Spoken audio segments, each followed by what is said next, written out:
When I really think about who's to blame for this, it's simply North Korea. And I think to myself, all right, what are the things we can do from a national security perspective, right, to go after these hackers? And in part, I think the playbook is there. We combine offensive cyber with also building those defenses. We leverage every diplomatic tool we possibly have.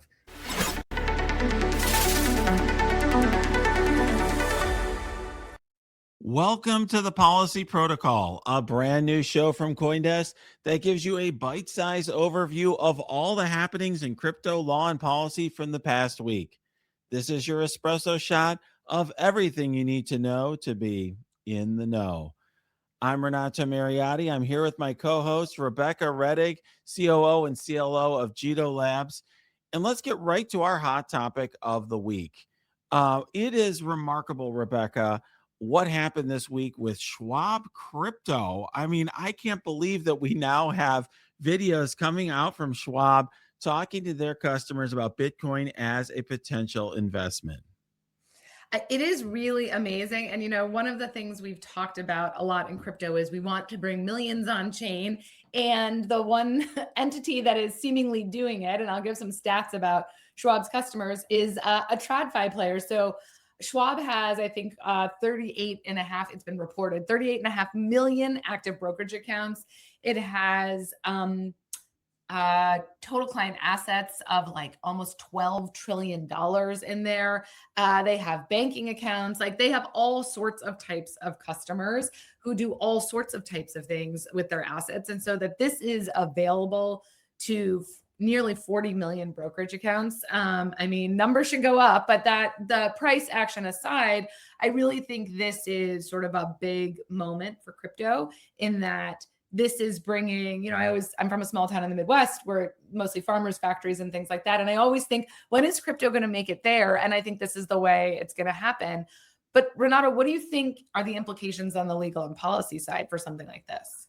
Well, I actually think what this is going to do is make it a lot easier on Capitol Hill to get agreement on things like market structure and other bills that are going to come in the future, let's say tax and so on. When you have voters in states, Joe and Jane Sixpack, who actually have some of their retirement investments in crypto, I really think the politicians are going to approach the industry much differently than they have in the past.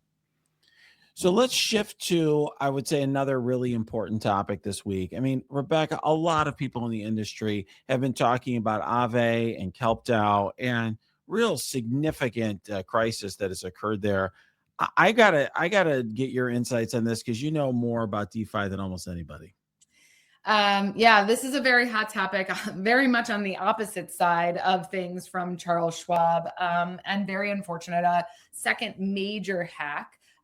Likely by North Korea or DPRK.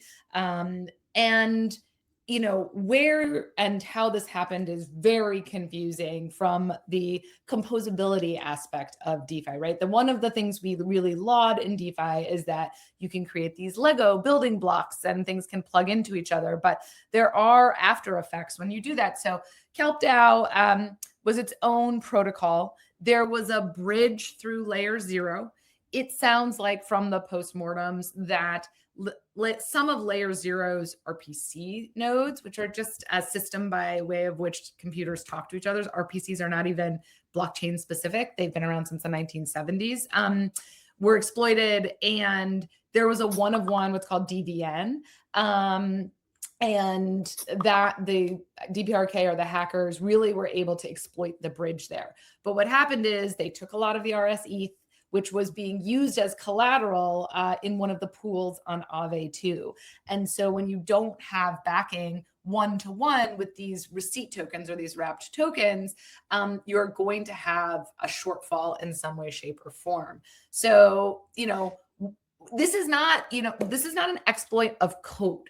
So that's a really important point that people need to take away, because it used to be the way that North Korea would get to us. Now we have great processes and procedures around code and code audits, making the audits public. But our cybersecurity standards have to be at the same level as traditional financial institutions expect if we ever think we're going to bring millions on chain in a way that's different than Charles Schwab is doing it. Yeah, absolutely. I mean, particularly as more people come on chain, they're going to have their expectations set on their traditional bank accounts with FDIC insurance and all the bells and whistles that they've come to expect. So, look, I want to get another voice in here. So, let's bring in our guest, Ari Redbord, Global Head of Policy at TRM Labs. We want to really talk to Ari. I mean, I do. I am particularly interested in your take, Ari, because you're a former federal prosecutor. You're not only that, I'd say you're an expert in the industry when it comes to dealing with malfeasance of all forms. So, just why don't you give us your take right in the beginning here? What do you think is the most important takeaway from this latest unfortunate crisis? Well, first of all, thanks for having me on. And it's this is the ultimate getting to talk policy in the crypto space with true friends and really luminaries in our space. I take a little bit of a different perspective. I've seen a lot of sort of questions around cyber and hardening defenses and what DeFi can do. Essentially, I look at this more from an offensive perspective, right? Like, how do we go after the bad actors that are doing this, right? We this space will get will harden against our cyber defenses against these actors, and I already think it's happening, certainly from a code perspective. But when I think about this, I think about how do we go after North Korea, right? If they're stealing billions of dollars, we at TRM we say they stole about 2 billion last year in hacks against the ecosystem, including the $1.5 billion Bybit hack. Let's go after them. Let's go after offensive cyber. Let's go take those funds back.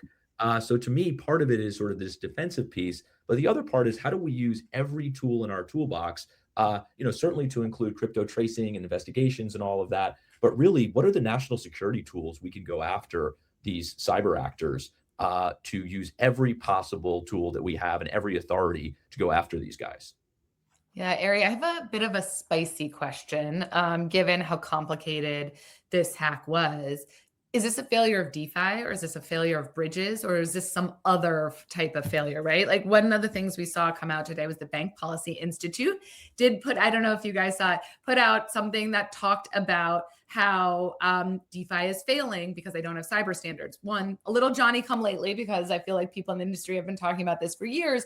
But what's our answer? Like, is DeFi not ready, or is it bridging, or is it something else entirely? I think it's a combination of things. Obviously, I think bridges have shown themselves to be a very vulnerable part of the ecosystem, and I do think we can harden our cyber defenses. There's no question. But again, when I really think about sort of like who's to blame for this, it's simply North Korea. And I think to myself, all right, what are the things we can do from a national security perspective, right, to go after these hackers? And in part, I think the playbook is there. We combine offensive cyber with also building those defenses. We leverage every diplomatic tool we possibly have, even to include China potentially. How do we stop them from being able to off-ramp these funds once they've stolen them, right? How do we sort of harden the perimeter around crypto? At TRM, we developed the Beacon Network essentially to do just that, right? Because it's one thing to move funds around in DeFi, it's another to get them off to convert them to usable currencies. Let's not let them do that. So let's ensure, if you're a centralized exchange, if you're an OTC broker, let's ensure that you're not allowing these funds to move through your platform. Yeah. So I'm curious, Ari, was one of the issues that Aave was too trusting of new assets, and what could they have done to potentially have some checks on the front end to ensure that they were, properly vetting assets before they made loans? Yeah, I think. Look, I think that we're writing the playbook. It's building the plane while we're flying it kind of thing. And I think that we're looking at every vulnerability, right, to include bridges, to include new assets, to include code, and saying to ourselves, all right, what was maybe done wrong here? What vulnerability did North Korea test? And to some extent, they're hopefully helping us harden some of these defenses. I think that there was probably things that could have been done there. But at the same time, I do think I really am reluctant to be a Monday morning quarterback here. But I think there's probably a whole host of different pieces to this puzzle. But certainly, yeah, that could have been one of them. But I think we're looking at it very retrospectively now. And I'll finish with one last question, Ari, before we let you go. This is something you and I have talked ad infinitum about in the United States and elsewhere. But the riskiest places are the non-compliant overseas exchanges, right? North Korea is not off-ramping at Coinbase, right? That's not where it's happening. Or even on certain regulated MiCA-compliant EU exchanges. They are off-ramping, right, to get into the fiat world, or even to take something like RSETH, convert it into ETH or USDC at offshore exchanges that are not complying with the sort of international standards for illicit finance, money laundering, and the like. What in the US can we do, to your point about fighting North Korea? What can we do in the US to stop some of that offshore activity? Yeah, really important. You and I have literally traveled the world talking about this issue with FATF and beyond. Look, I think it's a couple things. I think clarity actually is really important, right? I think we need to give the rules of the road to U.S. firms so people are comfortable building here. So I think that's a piece of the puzzle, right? Encourage innovation to happen in the U.S. But there's another piece, right? While we encourage building in a compliant way, the U.S. Treasury Department over the years has been very effective in going after non-compliant exchanges, many of them Russia-based. There's a whole host of them, Suex and Chadex and Garantex and Bitslato. And I think it's sort of this 1-2 punch where we need to really, regulators and policymakers need to work on providing that clarity, for lack of a better description, the rules of the road. So builders are building here and not offshore, but then at the same time, go after that illicit underbelly that is allowing ransomware proceeds to flow through, or child sexual abuse material, or, in this case, hacked and stolen funds, and go after the launderers that are involved in these processes. It's basically provide clarity to the lawful entities in our space and really go after the illicit actors. Well, Ari, one last question. What are best practices before I let you go? What are best practices for DeFi platforms to be pursuing to ensure that they don't become the victim of a hack like this one? Yeah, what's interesting is I think it's even more broad than sort of like, the best practices for one DeFi protocol. I think, if we're not going to have standards anytime soon, I think we should have sort of certainly the industry coming together and saying, what are the types of practices that we could really ensure from a compliance perspective. So I would say that cyber standards are absolutely critical. I think all the time about how do we stop bad actors from attacking these platforms in the first place, and should be using blockchain intelligence, should be members of networks like Beacon, right? We have DeFi protocols that are members of the Beacon network that are blocking illicit proceeds from hitting their platforms. I think there's a lot that can be done. I am not naive enough to believe that we're going to have standards in the legal sense anytime soon, but we can certainly come together as an industry and build best practices. Well, thank you so much for joining us, Ari. You are a friend of the show and someone that we always lean on for expertise in this area. Honored to chat with you guys, and really important issues today. Thanks, Ari. And now let's talk about our person of the week. And Rebecca, this week, we're not having a single person. Our person of the week is going to be the United States Court of Appeals for the Ninth Circuit. The courts of appeals are in the United States are split into different geographical areas. The Ninth Circuit covers the western part of the United States. And of course, prediction markets like Kalshi, which we have listed here, had an important victory recently that you and I have talked about in a different part of the country. Now there was a panel of 3 judges in the Ninth Circuit in the western part of the country considering whether prediction markets are governed by the exclusive jurisdiction of the CFTC. And it seemed like at least one judge in that panel, Judge Nelson, appeared poised to rule against the prediction markets, which would set a split between that circuit, the Ninth Circuit, and the prior ruling by the other Court of Appeals in the Third Circuit, potentially meaning that this would go all the way up to the Supreme Court with an argument that would be going forward next year.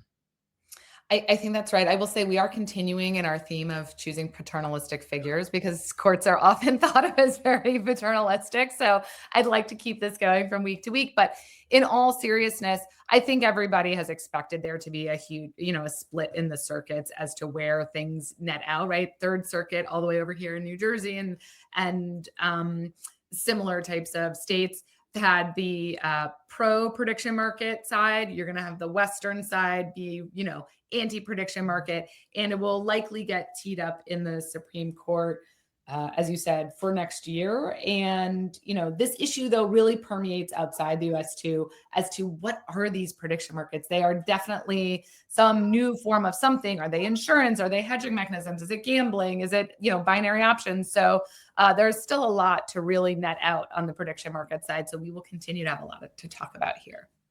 Absolutely. And thank you, Rebecca. And thanks to all of you for joining us. We will see you next week here on CoinDesk.